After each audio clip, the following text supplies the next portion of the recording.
Why do we celebrate biblical feasts? The previous session we did together, welcome back. We discussed tabernacles. Today we're going to discuss Yom Kippur. And just a quick overview, the couple of feast days that's in the Bible that is prescribed to us to celebrate is Passover, unleavened bread, Feast of First Fruits, and the outpouring of the Holy Spirit. Those four feasts were celebrated in the beginning of the year, the first half of the year. The last half of the year, we are discussing Feast of Trumpets, Day of Atonement, and Tabernacles. So Feast of Trumpets is going to be 19 September. Next weekend, Friday evening, when the sun goes down, if we see the sliver of the new moon, that will be Feast of Trumpets, Yom Teruah. And then 28 September, 10 days later, we've got Yom Kippur. We're discussing Yom Kippur today. And then 5 days after that, from the 3rd to the 10th of October, for 7 days, we will be celebrating Sukkot, the Feast of Tabernacles. And we discussed that in the previous session. Presentations, last weekend was Sukkot, today is Yom Kippur, next weekend is Yom Teruah. All right, so it's all about the sanctuary. It's all about God tabernacling with us, living with us. That's why we discussed the Feast of Tabernacles in so much detail. Because God says in Exodus 25 verse 8, "Let them make me a sanctuary, so that I may dwell." Dwell, whenever you think about dwelling or living or staying or being with, that's the word tabernacle. So we want this God to tabernacle with us, right? And we all want to, at the end of the time, inherit the kingdom, and we want to tabernacle with God. So if we don't know the requirements of living together with this God, we can forget about entering into that kingdom. So when we build him a sanctuary or a tabernacle, it must be holy, sacred, or set apart. Holy in Hebrew is kadosh, and it means to be set apart, to be separated, to be different, to be special, to be exclusive. Can't be common. Can't be in the way that you treat this God or this man, you treat your God. He's got a separated way of how we treat him and how we invite him to live with us, and how he one day wants us to live with him.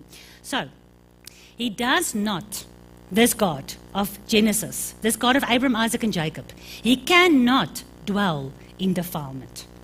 Okay, very interesting. I told you his Torah, his instructions is amazing.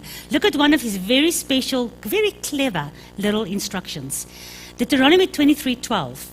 We shall have a place also outside the camp where you shall go. You shall have a little paddle, which is like a weapon. And it shall be when you ease yourself, when you go to outside the camp to go to the loo, you shall dig with your little paddle, and you shall turn back and you shall cover it. This God is absolutely hygienic. Before anybody knew that there was parasites and bacteria in waste, God said already to his people, don't do like the other nations. No, when you want to relieve yourself, you go outside the camp. Because why? Inside the camp, everything is clean, hygienic, holy. Deuteronomy 23:14. For Yahuwah your Elohim walks in the midst of your camp. Therefore shall your camp be holy. So he must see no unclean thing in your camp. And I'm not talking about waste only. There's a definition for everything that's unclean.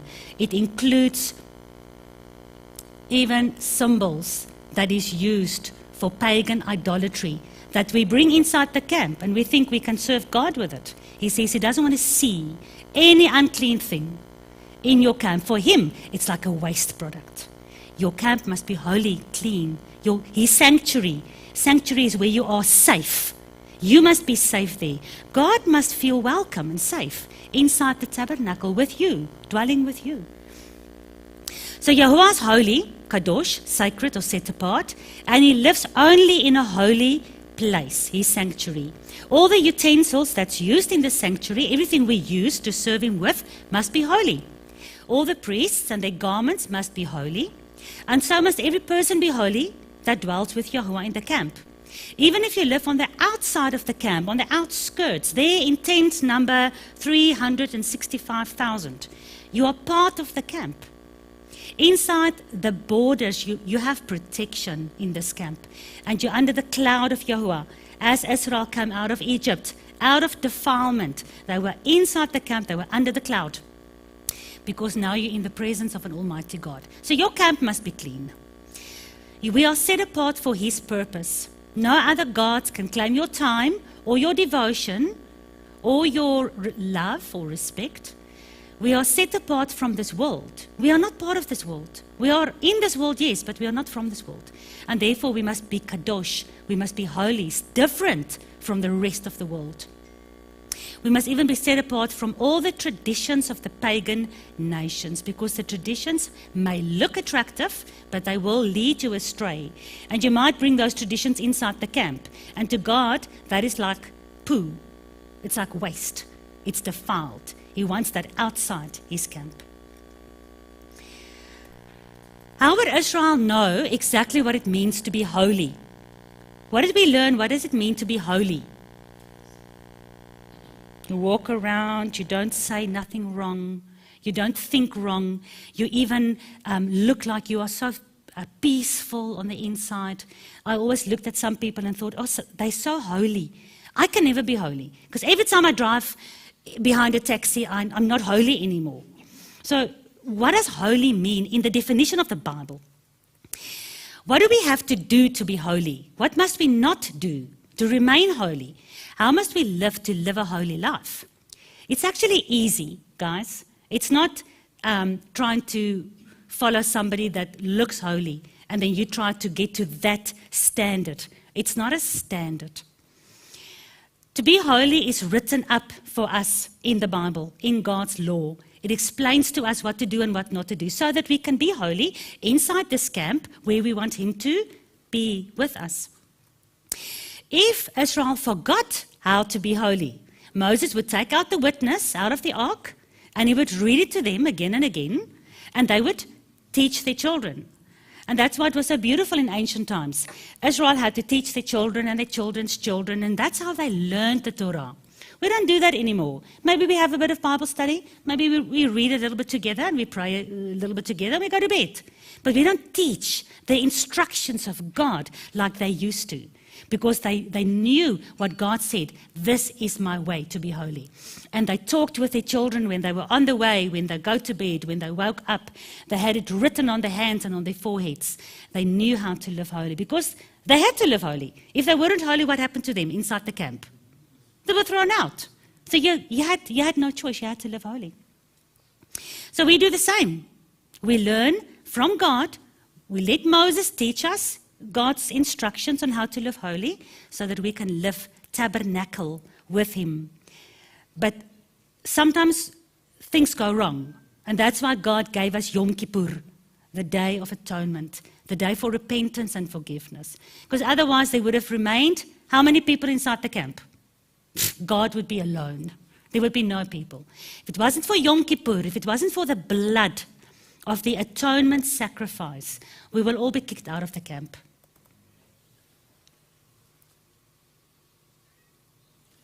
Atonement, or Yom Kippur, is the most holy and solemn day of the Jewish calendar. It is the only day when the high priest could enter the Holy of Holies, the most sacred place within the tabernacle and ancient temples. It was the only day when the high priest reconciled Israel with God and symbolically brought them back into the presence of the Lord. No other day and no other ancient ritual comes closer to the full meaning and purpose of the atonement of Jesus Christ. The fall season of festivals begins with Rosh Hashanah, the beginning of the Jewish New Year. Rosh Hashanah marks the start of a 10-day period of repentance and preparation for the Day of Atonement. During these 10 days, Israelites would seek to draw closer to God in preparation for these sacred rituals. On the Day of Atonement, all of Israel would be forgiven for their sins of the previous year, thus allowing them to be cleansed and prepared for the Feast of Tabernacles, or Sukkot, to occur 5 days later. Feast of Tabernacles was the final and most joyous of the 3 major Jewish feasts of Passover, Pentecost, and Tabernacles. The Day of Atonement followed a complex yet beautiful ritual symbolizing that all of Israel now had been forgiven and was able to re-enter the presence of the Lord through the high priest. He then would wash his flesh and change into simple white robes. The act of washing and changing clothes would actually occur 5 separate times throughout the ritual. The wearing of just the white robes could symbolize the Savior, who, leaving his heavenly throne, laid aside all the glory and put upon himself the plain robe of humanity, becoming like one of us. The color of white is also a powerful symbol of purity, representing the absolute purity of the true great high priest, even Jesus Christ. Next, the high priest would bring 2 goats into the tabernacle or temple and cast lots for each of them. One lot was for Azazel, or the scapegoat, and the other was for the Lord. A red ribbon was tied around the horns of the scapegoat to distinguish it from the other goat. The high priest would then take a bullock, or young bull, and place his hands on its head, symbolically transferring his own sins and the sins of his fellow priests to the bull. He would then slit the throat of the bull and catch the blood in a dish to be saved for later services. He then would bring a burning coal from the altar of sacrifice and incense into the Holy of Holies through the veil for the first time. Here, dressed in all white, the high priest would burn the incense before the Lord. The room would fill with smoke, the cloud of smoke often being a symbol of the presence of God. The high priest then would exit the Holy of Holies, wash again, and take the blood of the bull and re-enter the Holy of Holies for a second time. He would then sprinkle 7 times the blood of the bull on the Ark of the Covenant. The shedding of the blood of the young bull represented that the high priest was forgiven and reconciled to enter into the presence of the Lord. The high priest would then kill the goat that was chosen for the Lord, again saving the blood in a dish. He then would enter the Holy of Holies with this blood for the 3rd and final time. As he did before, he would sprinkle the blood of the goat 7 times before the ark. As the goat was the offering for the people, this act of bringing its blood into the Holy of Holies represented that all of Israel was symbolically able to enter the presence of the Lord through the high priest and because of the shedding of the blood of the sacrifice. Just as the high priest could only enter by blood, so too it is only by the shed blood of Jesus Christ that we can enter God's presence. As the high priest exited the Holy of Holies, he would then sprinkle the combined blood of the bull and the goat before the veil of the tabernacle. He would also use the blood to cover the 4 horns of the altar of incense. The remaining blood would be poured out at the base of the altar of sacrifice in the outer court. The high priest would then return to the scapegoat and place his hands upon its head, symbolically transferring the sins of all of the people to the goat. He then would utter the sacred name of the Lord, which was never to be said except on this holy day. O Jehovah, I entreat thee, your people, the house of Israel, has been iniquitous, sinned, and erred before you. O then, Jehovah, cover over, I entreat thee, upon their iniquities, their transgressions, and their sins. The goat was then taken outside of the tabernacle.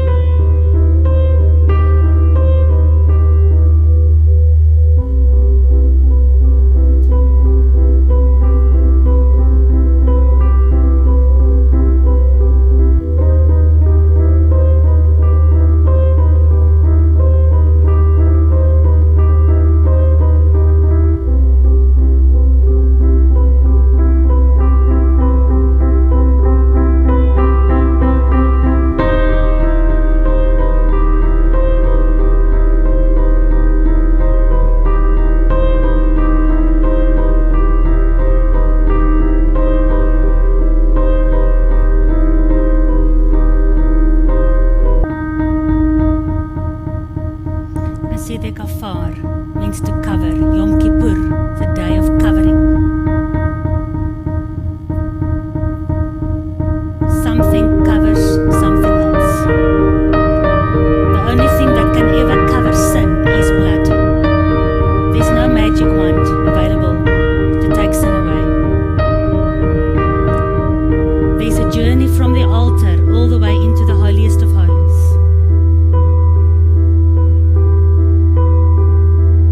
And there's only one who can enter into the holiest of holies.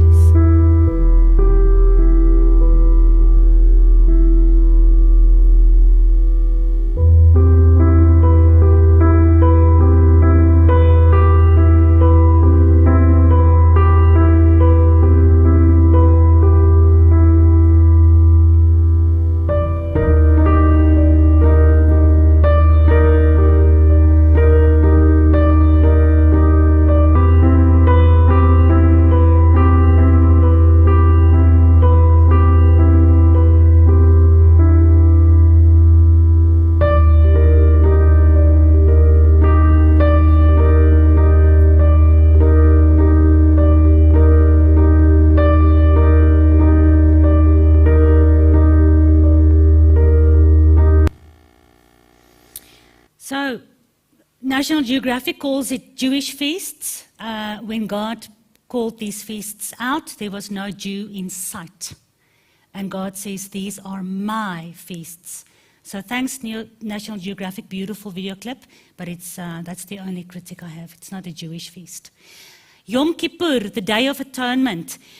It's all about how to go from being dirty to being clean, from being defiled to getting pure, from being guilty to being redeemed, and from being defiled to being holy, so that we can tabernacle with God, because He does not tabernacle with anything that is defiled.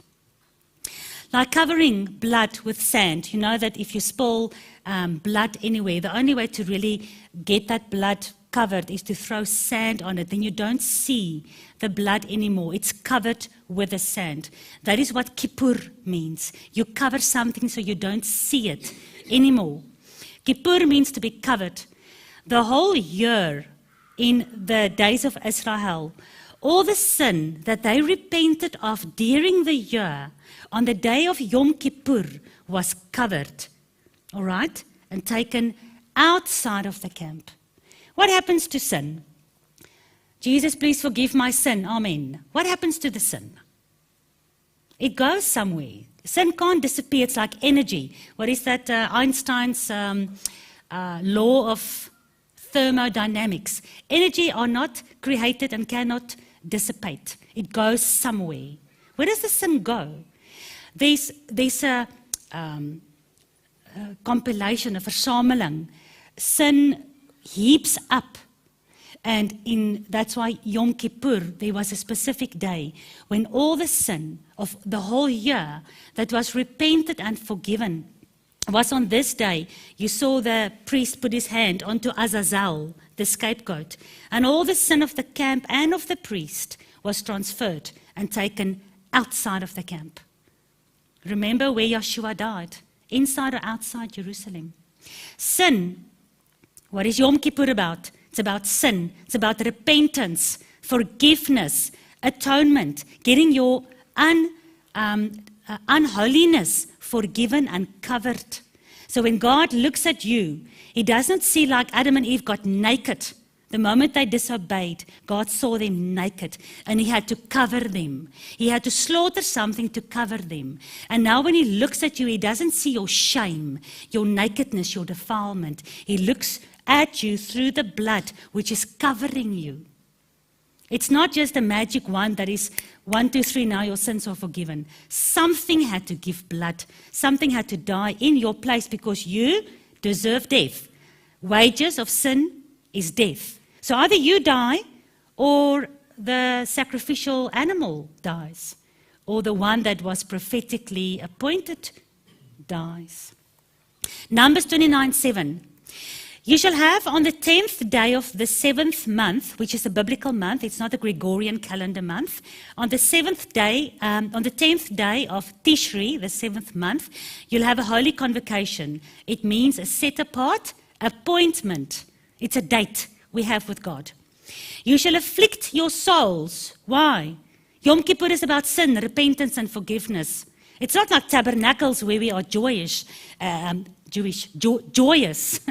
want to celebrate living with God. Yom Kippur is a day of afflicting your soul, because you are going to die if the blood does not cover your sins. You're not going to tabernacle with God. You shall not do any work therein. It is a Sabbath. Why is the Ark of the Covenant called the Ark of the Covenant? Why is it not called the Ark of Gold or the Ark of God? Why is it called the Ark of the Covenant? Who can remember last time when we discussed tabernacles? What is inside the Ark of the Covenant? God's laws. Because the covenant, which is the Torah, which is the marriage agreement between a God and his people, that ketubah, the testimony, was placed inside the ark. So inside the ark is the agreement, the holy agreement between a God and his people, a people that want this God to tabernacle with him. And this God wants to tabernacle with his people. That's why he had to tell them what is holy for him and what is not acceptable for him. So, inside the camp, and this was a huge camp. How many people come out of Egypt? Over 3 million. Right. Huge camp. In the center of all these millions of people, I don't even know how many tents. Imagine Israel, you like an eagle, you're flying over the camp of Israel. Remember, we're not talking Old Testament, we're talking you guys. We are living in this camp. Fly over it, see all the hundreds and hundreds of thousands of tents. In the center of all these millions of people, inside the tabernacle, which is in the center of the millions of people, inside the holy place, go through the holy place, inside the most holy place, in the center of millions of people, inside the camp, inside the Ark of the Covenant, in the most holy place, in the tabernacle, in the center of millions of people in the camp, beneath the mercy seat, where God sits, his throne, in the center of this camp, we find the center, the goal, the agreement, everything revolves around this agreement. Because without an agreement, there's no contract. There's no marriage without a marriage certificate. Who knows if you're married or not if you can't produce a certificate? The Torah, which means instructions of God, which is the covenant. If you obey my voice and you obey my commandments and you come out of Egypt, I will forgive you and you will be my people and I will be your God. Do you want to marry me? Yes, I do. Keep my commandments. But now we need to understand that this earthly tabernacle is not just a temporary thing. Because Revelation 11:19 says that the temple of God was opened in heaven. This is John looking into the future. So it's not Old Testament Jewish things only this. And inside his temple was seen the Ark of the Covenant. So both the tabernacle, the temple, the Ark of the Covenant, everything was in heaven forever, long before Moses built it. And long after it was destroyed and Babylon broke, all the utensils and destroyed the temple, the temple in heaven still stands. And here John looks into the future. He looks into Revelation, the end times, where we are on our way there. And he still sees the original copies of the tabernacle, the ark, and the temple. And we know that inside the ark was the covenant. So when John saw the ark, he knew what was inside the covenant. The covenant eventually became flesh, and he walked amongst us to teach us how to get married to this God, to teach us how to follow this instructions of God, to be married and to be a holy bride. And because we couldn't do that, because of our sin, our disobedience, our curiosity, our laziness, whatever your excuse is, because of that, we have Yom Kippur. We have a Day of Atonement. So the foundations of God's throne is everlasting because He's everlasting. So that means He doesn't change, right? Therefore, justice doesn't change. Whatever is written in the law today, if you're not allowed to steal today, tomorrow that law is still in place. Justice is everlasting. Justice is eternal. The way in which a country is run is written in their constitution. That can't chop and change. I don't know about all countries, but in most countries that can't chop and change all the time. Right? It's not supposed to change all the time. But God's constitution is eternal. It does not change. Psalm 119, verse 142. Your justice, God, is eternal, and your instructions, in Hebrew is Torah. Your instructions are perfectly true. Perfectly true. God doesn't change because He's eternal. His justice is eternal. His throne is everlasting, and He's enthroned from of old. He sits on the throne forever, not just during Yom Kippur on the mercy seat, not just there in heaven. He has always been on the throne, and that's why His law is perfect and eternal, because it's the foundation of that very same throne that He's sitting on. He does not change, neither does His law. So inside the millions of people, inside the camp, inside the tabernacle, we find the ark. And we saw how the priest brought the blood onto the mercy seat of the ark. So we need to understand the ark. So ark in Hebrew is Aron. Hebrew Strong's H216. That's the root word of the word Aron, and it's or. You've heard people say, oh, your aura is so colorful. Those are people that can apparently see into the spiritual realm. Aura. The root word is or. It means light. And that's the root word of the Ark of the Covenant, Aaron. The Jewish people, all these thousands of years, have regarded the Torah, the instructions, as the light of the world. They will take their Torah scrolls out of their tabernacle in their synagogues, and they'll open it, and they'll say, your word is a light to my path and a lamp to my feet. Are they wrong?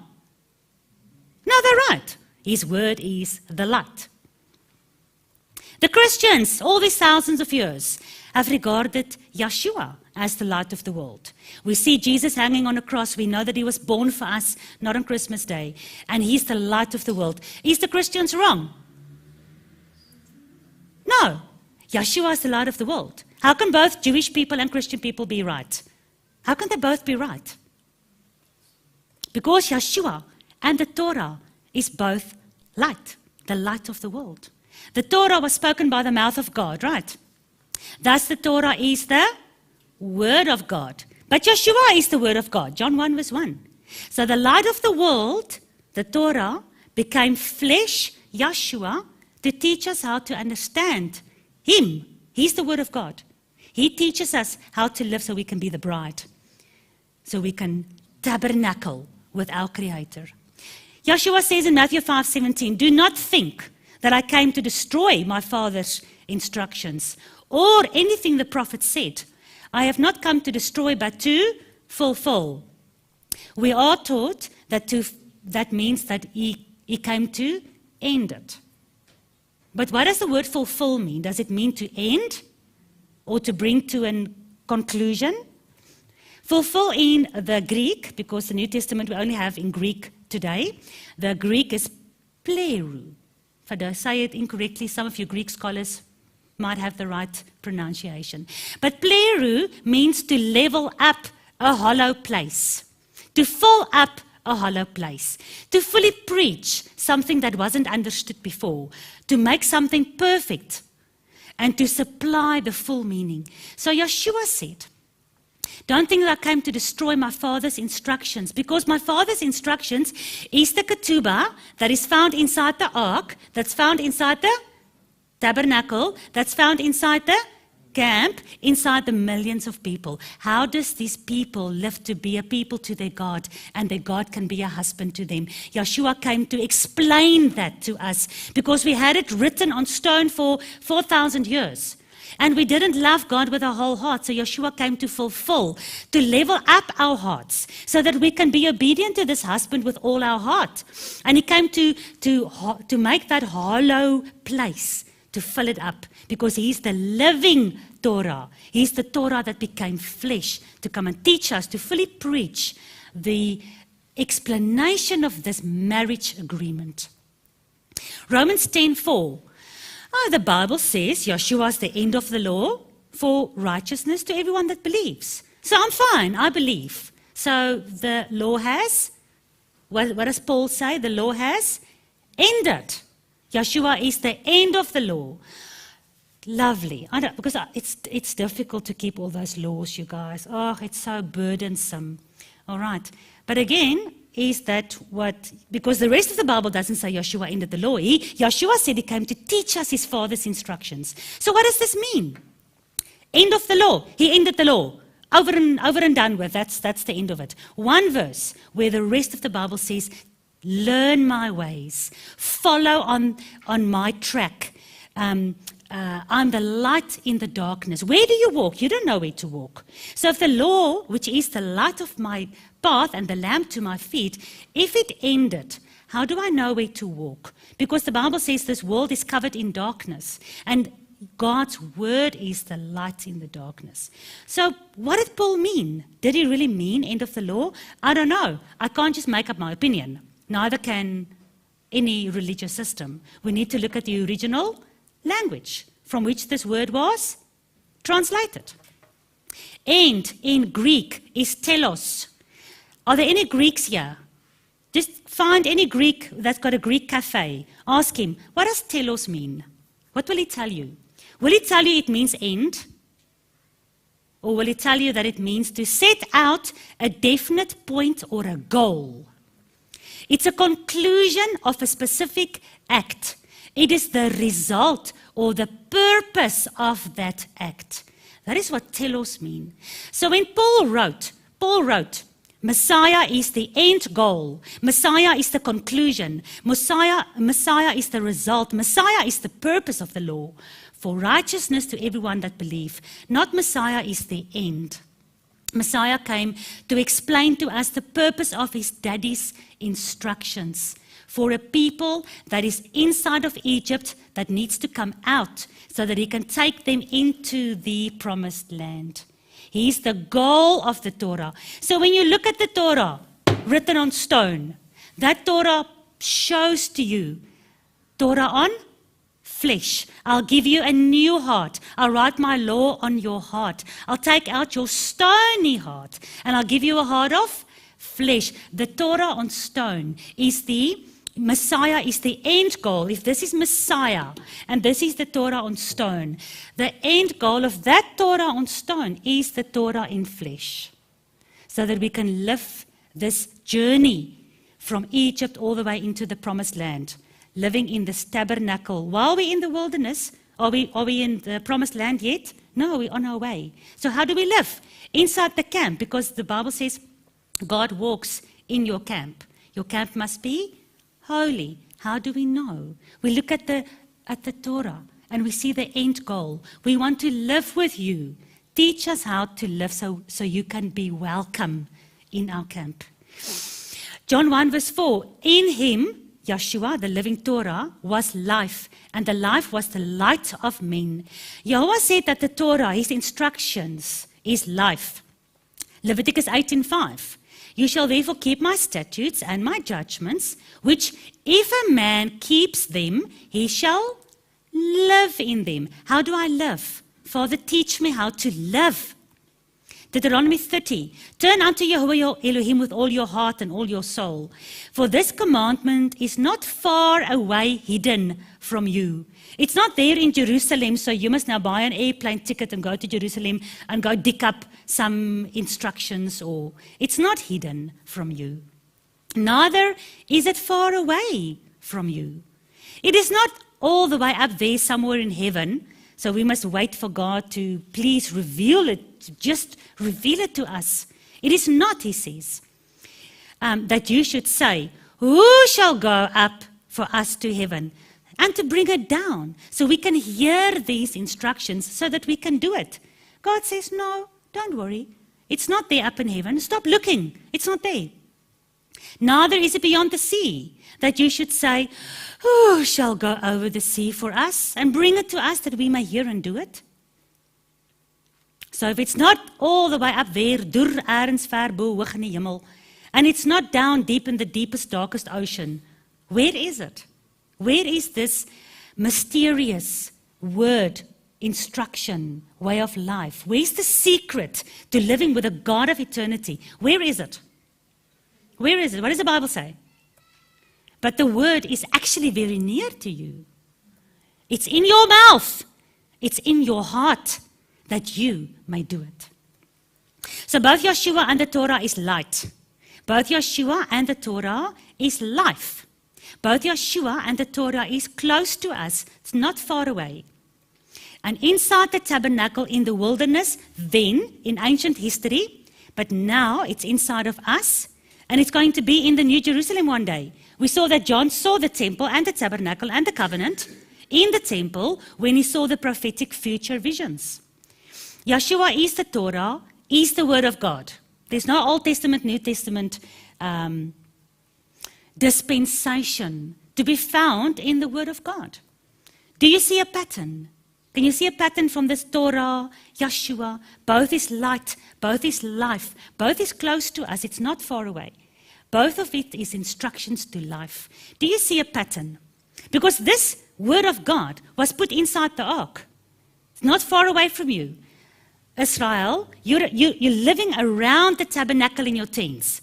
Whenever you feel like reading the law, just come to the tabernacle. You can read it. It's not far away from you. All right? Do we have a tabernacle today? Physical? Physical? No. Spiritual? Yes. Where's the covenant so we can read it? It's not far away from us. Where is it? Where is it so that we can read it? In the Word? Right? On your heart. Just like Yahuwah puts His commandments inside our hearts. Jeremiah 31. This shall be the covenant, the ketubah, that I will make with the house of Israel. Not with the Jews only, they were part of Israel, but all Israel is not Jew. I'll put my law in their inward parts, and I'll write it in their hearts. I will be their husband. I'll be their God, and they shall be my people. This is Old Testament. So it's not for the New Testament church, right? Unless we've got a second witness. How many witnesses for each doctrine? 2 or 3 witnesses. So we've got God Himself saying that His covenant is His law, and He'll write it on your hearts. So He can be your God and you can be His people. But that's Old Testament, although it's God speaking. But let's see if we have a second witness in the New Testament. Hebrews 8:10. For this is the covenant that I will make with the house of Israel. Not the Christians, do you see that? Old Testament didn't say Jews, and New Testament doesn't say Christians. Both says Israel. I'll put my laws into their mind. I'll write them in their hearts. I'll be to them their husband. I'll be to them their God, and they will be my people. To dwell in Hebrew, to live with God, to tabernacle with God in Hebrew is shakan. Shakan. You must have heard this word. You'll recognize it now. It means to lodge, to reside permanently, to stay, to have habitation. So God wants to dwell with us. He wants to live with us. Shakan. The tabernacle in Hebrew is mishkan. Can you hear the root words? Hebrew is beautiful. Shakan, mishkan. God wants to shakan in the mishkan. Okay, we are the living temple. You the living mishkan. The presence of Yahuwah in Hebrew is, you must have heard it somewhere, all these Pentecostal churches always talk about the Shekinah. Shekinah, which means the presence of God, the Holy Spirit. Okay? To dwell with God is Shakan. His tabernacle is Mishkan. His presence inside the tabernacle with you is Shekinah. The Shekinah wants to Shakan in the Mishkan on the Kapureth. What is the Kapureth? Kippur, the mercy seat. Remember, on top of the ark of the covenant, and inside is the foundations of this marriage agreement. So, when Yeshua said, I and the Father are one, in Hebrew is echad, we are united, we are one. The Jews took up stones again to stone him. Why? While you think about that answer, just stand up for me. Get some breath into your lungs. Okay, why did the Jews want to stone Yeshua when he said, me and Yod Heh Vav Heh, we are one? Blasphemy. Because to say that you are a God, or that you are God, is blasphemy. So the Jewish people wanted to stone him. But he's a man. He said he was one with Yahuwah. They did not see the prophecy. They did not understand that he was the Word of God, the face of God, the mouth of God, the breath of God that became flesh. Exodus 25:22, from the mercy seat, which is above the ark, I will meet with you. So God had a specific place. He didn't meet with them there in the kitchen or there in the living room. He met with them here it's almost like it's the bedroom. It's the most intimate place of the tabernacle. On top of the mercy seat, on top of the ark, between the two cherubim, between the two angels, he was meeting with Israel there. His Shekinah, the light, there was a light that was shining there, that burning flame that Moses saw in the burning bush, that flame was the Shekinah, the presence of God on the mercy seat. So while Israel was safely under God's wings, under the cloud, in the wilderness, inside the camp, he met with them and he had relationship with them. So it was lekker, right? There was no problems, right? But when we become disobedient, we become defiled, we sin. We can no longer live in the tabernacle. We cannot enter. His breath will burn you up. We cannot meet with him. He doesn't allow anything dark or sinful to come close to him. It's not that it's his choice. It's not that he chooses to burn somebody up with the breath of his mouth. Nothing can come close to the fire and not be burnt. So when you are sinful, when you're not covered by the blood, you're going to burn if you come into his presence. It's a law of nature. Like you fall off a cliff, you're gonna die. It's a law of nature. So eventually, due to Israel, which is us, due to our continuous disobedience to the Torah, and after God warned them, after prophet, after prophet, after prophet, how many prophets, how many judges, how many people did he send to warn Israel, return to me. You're going to go into exile. I'm going to stop protecting you. I'm going to let you be taken into captivity because you're disobedient to me. They continue to disobey him. They continue to not serve him with all their heart. So eventually he had to send them into exile. All right? Where you remember that Israel went, the 10 northern tribes is Israel. They went to Assyria. And then the 2 other tribes were the house of Judah. They were sent to Babylon. Okay, then the bride of God got split up, some to Babylon and some into Assyria. But see how faithful God, this God who never breaks any of his promises. He said that I will marry you. He married Israel at the mountain of Sinai. He can't break his covenant. We broke covenant, yes. That's why we need Yom Kippur for forgiveness of our disobedience. But God cannot break covenant. That's why we can trust him for the end days lying ahead.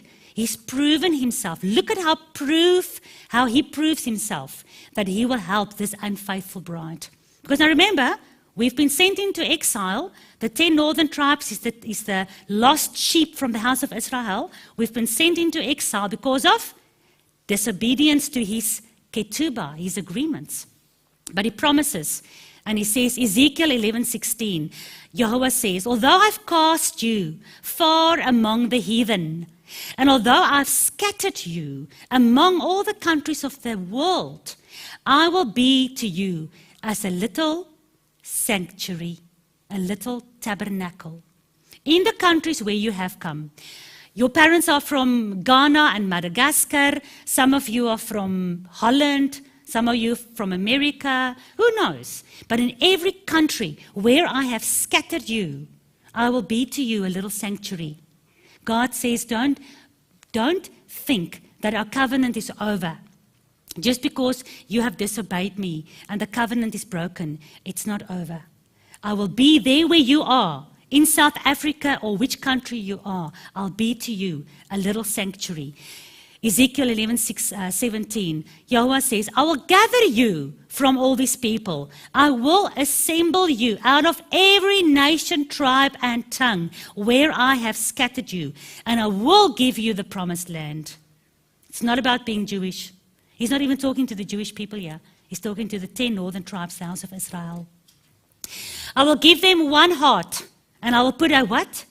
A new spirit, because the law was written on stone. We need the law on our hearts. We need our hearts to be, the stony heart to be taken out and replaced with a heart of flesh, so that we can have the spirit of the law, not the letter of the law. We are oftentimes accused of following the letter of the law if we want to be disobedient to this marriage instructions, right? There's no difference between the law. Whether it's written on stone or written in your heart, it's the same law. It's just where it is written. That's why he wants to give us a new spirit. Because here we sit on a Saturday. We could have sat, if it wasn't for lockdown, we could have sat next to the rugby field, or we could have been shopping. Saturday is shopping days. Okay? You've got a new spirit inside of you. You've got his law written on your heart. I'll take your stony heart out and I'll give you a heart of flesh. That you may what? Why do you need a new spirit? So you can hear the Spirit and not read the Bible because the Spirit talks to you. Why do you need a new spirit? So that you can walk in my statutes and keep my Torah, keep my marriage instructions. That's why I give you a new spirit. That's why I take the stony heart out of you and give you a heart of flesh. Not so that you can say that my spirit is teaching you that what you're doing is fine, or you must just do what your... How do I say this? What the religious institutions are telling you. Because everybody says they hear the Spirit talk to them. But we hear the Spirit by the word that's written on our hearts. That's inside the ark, that's inside the tabernacle, that's inside the camp, that's inside millions of people. There's the heart of God. It's pumping and it's talking to you. And it's giving you a new heart so that you can obey this beautiful God with love. Not because you want to avoid hell or because you feel obligated. No, you do it because you love him, because you want him to tabernacle with you. So you must walk in my statutes, keep my Torah, my commandments, and do them, and you shall be my people, and I will be your God.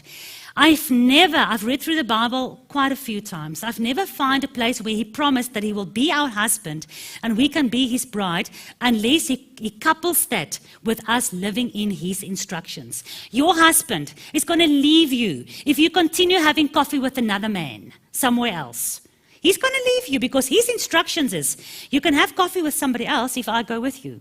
My instruction is you can't have coffee with another guy on your own. If that's your husband's instructions and you don't keep that, he's going to kick you on your behind. And you're going to not be married to him anymore. Why must God be different? He says he's jealous. He does not share you. He wants you to be his people. That's why you must learn his instructions. So he scattered us, but he will... Kom. Gather as julle nie wakker bly nie, moet ons staan. As jy voel jy raak aan die slaap, spring net op. He will gather us. So, and he will put a new spirit in us. A new spirit so that we can keep his Torah. So although I've scattered you among the countries, yet I will be to you a little, what did we read just now? A little? Sanctuary. So the little sanctuary is like a little tabernacle. We don't have the tabernacle in the wilderness at the moment. But we've got a little sanctuary. Every Shabbat evening, our homes, our houses, our families becomes a little sanctuary where we rest from the work of the week. We break bread together. We seek his face. All right, this is where Elohim is meeting with his people while we are scattered in the nations until such time that we can tabernacle again together. This, where we are today, even with the online people, Petru there in her house, Susanne in her house, all the people online, those are little sanctuaries. This is a little tabernacle. This is the camp of Israel, scattered in the nations. Exodus 25:22. Where do I meet with them? Where do I meet with my people? On the mercy seat. All right? On top of the ark, in the tabernacle, in the center of the camp. Remember that. You see this, the camp, the whole side from the top. The whole time you're flying over it. See what is in the center of this assembly, this church. So on the mercy seat in Hebrew is kapureth. It's from the root word kafar. Kafar, K-A-P-H-A-R, Yom Kippur, kafar. It means to cover. Like you take sand and you cover the blood until you can't see the blood anymore. So that your dog doesn't come and lick it. That is, you kafar it. Or you kafar your face. You cover your face with a veil. You cover, you kafar. It's Yom Kippur. You cleanse. When you cover that blood, you clean it up, because now the blood is not going to attract flies and brommers and all kinds of things. You forgive, you're merciful, you pacify, you pardon, you pitch, you purge. You take away, you put off, you reconcile. We all have been, like sheep, gone astray. We want to be reconciled with our shepherd. Who makes atonement for us? Who makes kafar for us? Kippurim. Who kippurs for us? Who's sitting on the seat of atonement? Who's sitting on the mercy seat on top of the Ark of the Covenant inside the tabernacle? Where did the high priest, remember that video, where did he sprinkle the blood on the day of atonement? On Yom Kippur, on Kafar, on the day of Kafarim, on the day of covering. He went to the mercy seat to spill the blood. Okay? Remember now, who sits on the mercy seat? God. Okay? Who makes atonement for us? Yeshua. Where is Yeshua now? Yes, he's inside your heart, inside the tabernacle. Is he physically inside your heart? Think about this. Where's Yeshua physically? Our shepherd, that man who died on the cross. Where is he now? He's at the right hand of God. Okay? Where's God? On the throne, on the mercy seat. What is Yeshua busy with? Atonement. What is he currently? King or high priest? High priest. Kafar means atonement, covering of sin, mercy. The Kapureth is the mercy seat. Yom Kippur is the day of mercy, the day of atonement. Yom Kippur is about repentance, blood, the mercy seat, and the high priest. Okay. How does Yom Kippur explain forgiveness of sin instead of getting judgment for sin? That's why we celebrate Yom Kippur. That's why it's not Jewish. If you don't understand Yom Kippur, you don't understand forgiveness. You can't come into the presence, Shekinah. You can't come into the tabernacle. You can't be a tabernacle because God doesn't walk around in the camp where there's defilement. So everything must be made holy before he can even walk in your heart or before you can even walk with him. You need to understand forgiveness, covering, kippur, kafar, kippura, so that you can become cleansed and holy, so that he can tabernacle with you. And we want mercy from the mercy seat instead of judgment. We all always, when we were young, we were told that God's going to punish you when you're naughty. So we've got this idea in our head that this God is a bit of a judgmental sadist. I mean, the New Age evolutionist even said, how can you idiots believe in a sadist who killed his own son? He's this judgmental God of the Old Testament. But he sits on the mercy seat. He doesn't sit on the judgment seat. What is the eternal high priest that is priest after the order of Melchizedek? What is he busy with right now? Wat is ons tyd, Arnold? Okay. What is this priest busy with right now? And that's the beauty of Yom Kippur. We're going to go into a bit more details about Yom Kippur, which is the Day of Atonement, understanding for us how to live so we can live with him. After the break, we're going to have a quick 20-minute break now. After the break, we're going to go a little bit into more technical detail and then a bit more prophecy.